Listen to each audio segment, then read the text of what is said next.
semuanya untuk mengatur uang. Tidak bisa dipungkiri lagi jika uang adalah hal yang paling utama pada zaman sekarang. Tanpa uang kita tidak dapat melakukan apa-apa. Uang mengontrol segalanya karena peran penting uang dalam kehidupan kita.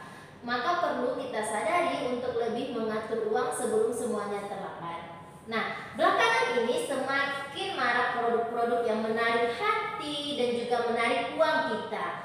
Tidak jarang banyak di antara kita yang tidak tahu kemana perginya uang kita.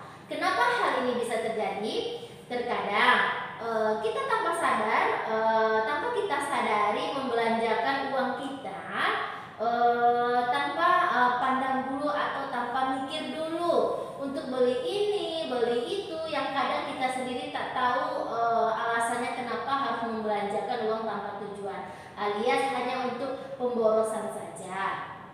Nah, mengatur uang sangat penting, sangatlah penting ya Ananda, mengingat saat ini semakin langka dan susahnya mencari pekerjaan sehingga rupiah pun menjadi berharga. Selain itu, memenuhi kebutuhan sehari-hari, uang juga berperan dalam masa depan kita. Tanpa kita sadari, uang dapat digunakan untuk berinvestasi jangka panjang, dapat pula digunakan sebagai awal masa depan kita. Nah, tips sederhana mengatur uang.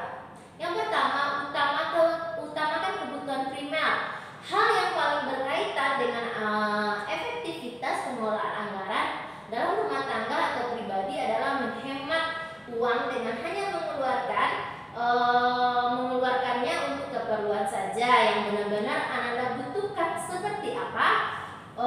Hal ini tergantung pada kebutuhan Ananda yang paling penting. Anggap saja Ananda tidak dapat hidup jika tidak beli barang-barang tersebut. Yang kedua, buat catatan pengeluaran. Untuk memulai rencana penghematan, Ananda bisa mengambil pena dan membuat catatan seberapa banyak uang yang perlu Ananda keluarkan untuk kebutuhan dalam bulan ini dan seberapa yang harus Ananda sisakan untuk ditabung. Hal ini penting untuk melihat peningkatan keuangan Ananda tiap bulannya. Oke, yang ketiga yaitu buat daftar belanjaan. Untuk kebutuhan sehari-hari, Ananda bisa membuat daftar belanjaan sebelum berangkat berbelanja, mulai dengan barang yang paling besar sampai barang yang paling kecil dan membutuhkan dana lebih. Secara cari celah dengan harga yang masih memungkinkan, Ananda dapat memisahkannya untuk keperluan yang lainnya, lalu menurun ke skala ke barang yang lebih tidak mahal.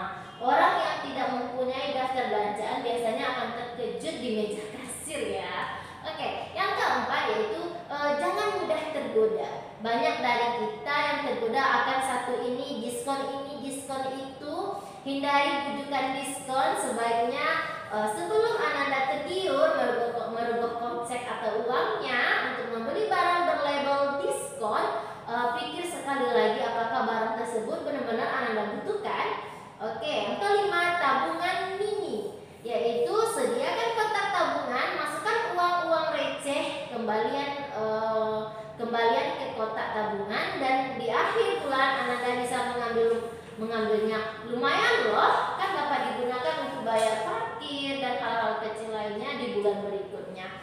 Nah, itulah sedikit tips sederhana yang mengatur keuangan untuk masa depan. Juga bisa mulai dari sekarang untuk mengatur uang. Dari kelima tips tersebut, yang paling penting dimiliki adalah, atau bahkan bisa mencakup kelimanya, adalah pengendalian diri Ananda sendiri untuk membeli barang yang tidak Ananda butuhkan. Oke,